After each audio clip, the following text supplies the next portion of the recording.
সকলকে আন্তরিক শুভেচ্ছা ও শুভকামনা জানাই। মিরাট বাঙালি অ্যাসোসিয়েশনের তরফ থেকে মিরাটের যে সকল কারিগর কাজ করে তাদের জন্য একটা সুবিধাজনক যোজনা এটা আমি পরিকল্পনা নিয়েছি। এই যোজনায় কারিগরের জন্য বৎসরে 10,000 টাকা হেলথ ইন্স্যুরেন্স দেওয়া হবে। প্রত্যেক কারিগরকে 200 টাকা দিয়ে ফর্ম ফিল আপ করতে হবে। ফর্ম ফিল আপ করার পর সংগঠনের তরফ থেকে তাকে একটা রিসিপ্ট কপি দেওয়া হবে, যেটা ধরে নেন যেমন ইন্স্যুরেন্সের একটা কাগজ দেয় বন্ড, সেই হিসাবে সেটা গ্রাহ্য হবে। ঠিক আছে, ফর্ম ফিল আপ করার পর সংগঠনের তরফ থেকে যে এটা দেওয়া হবে ওটা কিন্তু একটু গুছিয়ে রাখতে হবে, সেটা থাকা জরুরি আছে। ধরুন একটা দোকানদার, সেই দোকানদারের কাছে সংগঠনের সদস্যতা গ্রহণযোগ্য হতে হবে। দোকানদারকে সংগঠনের সদস্যতা গ্রহণযোগ্য হতে হবে বা তাকে এনজিওর সঙ্গে যুক্ত থাকতে হবে, তবেই সেই কারিগররা এর সুবিধা পাবে। ধরুন আমি এক্সাম্পল স্বরূপ ওনার কাছে 7 জন ব্যক্তি কাজ করে কিংবা 10 জন ব্যক্তি কাজ করে। যতজন কাজ করবে বা যতজনই কাজ করুক, সেই আমি 7 জনের দিয়ে এক্সাম্পল দিচ্ছি। 7টা ছেলে অর্থাৎ 7 জন কারিগর ফর্ম ফিল আপ করলে 10-10 হাজার করে 70,000 টাকা বিমা পাবে। বৎসরে একটা ছেলে 10,000 টাকা করে পাবে, চাই 10টা ছেলেই থাক, সে 1 লক্ষ টাকা পাবে, যেটা তার ঔষধ খরচ বাবদ সংগঠন থেকে দেওয়া হবে। অর্থাৎ সংগঠনের তরফ থেকে আয়োজিত একটা ছোট্ট হেলথ ইন্স্যুরেন্স, সংগঠনের তরফ থেকে আয়োজিত একটা ছোট্ট হেলথ ইন্স্যুরেন্স, যে কোনো সিস্টেম ছোট থেকে বড় হয়, যেটা করার জন্য সমস্ত দোকানদারকে আগিয়ে আসতে হবে। হয়তো কিছু মানুষ বলবে যে 10,000 টাকায় কী হবে। দেখুন, পশ্চিমবাংলায় যখন লক্ষ্মীর ভাণ্ডার শুরু হয় তখন 500 টাকার লক্ষ্মীর ভাণ্ডার, তার জন্যে শত শত হাজার হাজার মানুষ লাইন দিয়ে তার ফর্ম ফিল আপ করেছে। তাই আমার মনে হয় যদি এটা করা হয় তাহলে মিরাটে কারিগররা কাজ করতে আরও আগ্রহী হবে।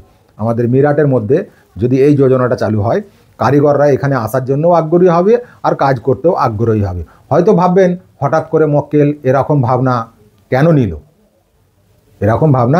এটাও ভাবার আছে। এটা আমি বলে দিচ্ছি, আমাকে কয়েকজন কারিগর প্রশ্ন করলো, দাদা আমরা সংগঠনের কার্ড বানিয়েছি, আমরা মিরাটে কেউ 20 বৎসর কিংবা 22 বৎসর কাটালাম, লাইফ এক ধরনের শেষের দিকে, তো আমরা তো সংগঠন সার্টিফিকেট ছাড়া আর কিছু পাইনি, আমাদের জীবনটা কি এভাবেই কাটবে? যা মাইনে পাই, যেটা রোজগার করি, তা থেকে কমসে কম বাঁচত করা বহুতই মুশকিল হয়ে যায়। যদি সংগঠনের থেকে আমাদের কিছু সুবিধা হতো তাহলে একটা ভালো হতো। তো আমি তাই চিন্তা ভাবনা করে এই ডিসিশনটা নিলাম, বা এটা যোজনাটা কেমন হবে এই সিদ্ধান্তটা করছি। যদি ভালো লাগে, আপনাদের সহযোগিতা অবশ্যই প্রয়োজন, অথবা সহযোগিতা ছাড়া তো কিছু হবেই না। ট্রাস্ট বা এনজিও আপনাদের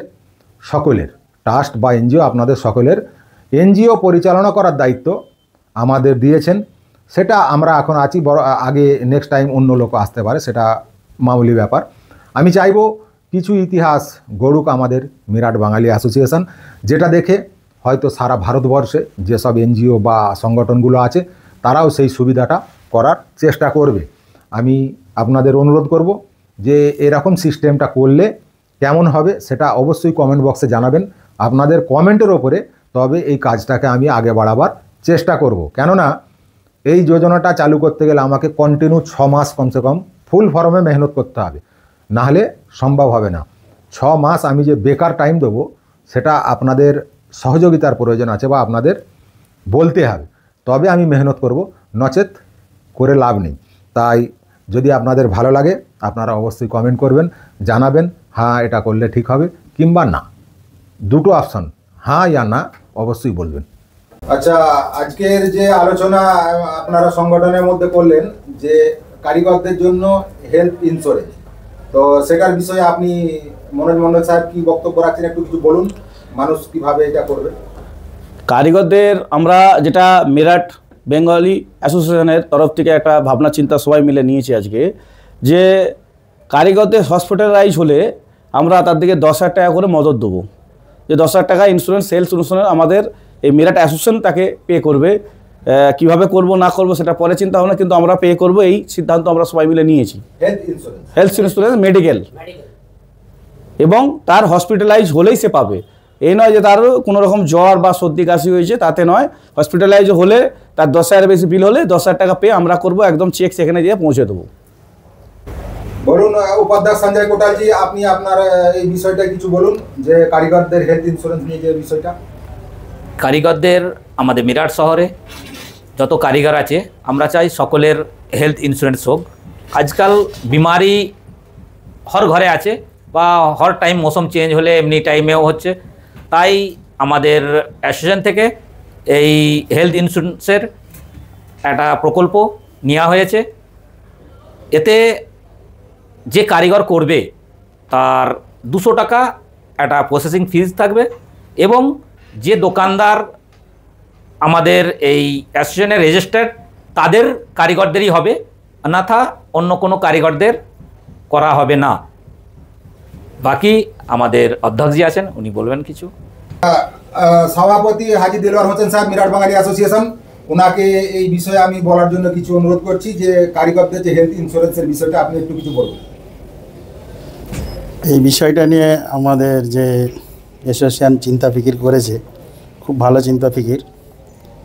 কেন অনেক আমাদের কারিগর ভাইয়েরা আছে যারা পয়সার অভাবে ঠিকমতো ট্রিটমেন্ট করতে পারে না, তার জন্য এই প্রকল্পটা নেওয়া হচ্ছে, যাতে অ্যাসোসিয়েশনের কাছ থেকে কিছু উপকৃত হয়।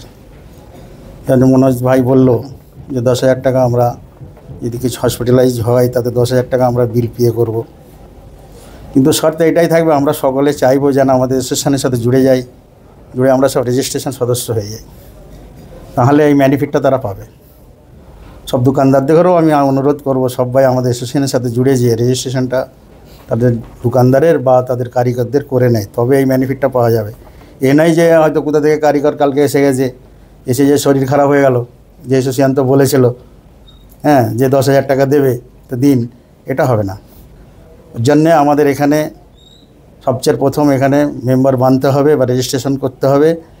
কারিগরদেরও করা দরকার আছে, যার জন্য 200 টাকা করে খরচা, খুব একটা বেশি খরচা নয়। আর দোকানদারদেরও করা উচিত, করলে তারা এই বেনিফিটটা পাবে।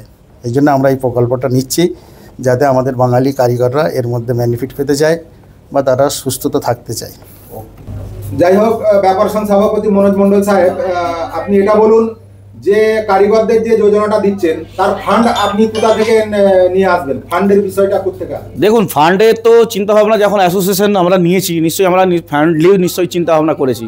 তার না চিন্তাভাবনা করলে, যে সরকার চালাচ্ছে মোদি সাহেব, তিনি যেদিন বলে দেন যে 700 কোটি টাকার একটা কোনো প্রকল্প করব, নিশ্চয়ই তার পকেটে পয়সা আছে বলেই করবেন। সেরকম আমরাও চিন্তাভাবনা নিয়েছি, যেরকম আমাদের যে বড় বড় দোকানদাররা আছেন এবং যারা যারা ভালো ব্যক্তি আছেন তাদের কাছ থেকে আমরা এই সাহায্য নেব, এবং আশা করি সবাই এতে সাহায্য করবেন। বা আমি বিশেষ করে সবাইকে যে সবার কাছে এই পয়সাটা আদায় করা, এবং আমাদের কমিটি সবাইকে নিয়েছে, সবার কাছ থেকে আদায় করব। ধন্যবাদ আপনাকে অসংখ্য। আপনি যেটা বলেছেন আমারও বুঝে এসেছে, বাকি পাবলিককেও বোঝার জন্য অনুরোধ করা হচ্ছে। ধন্যবাদ।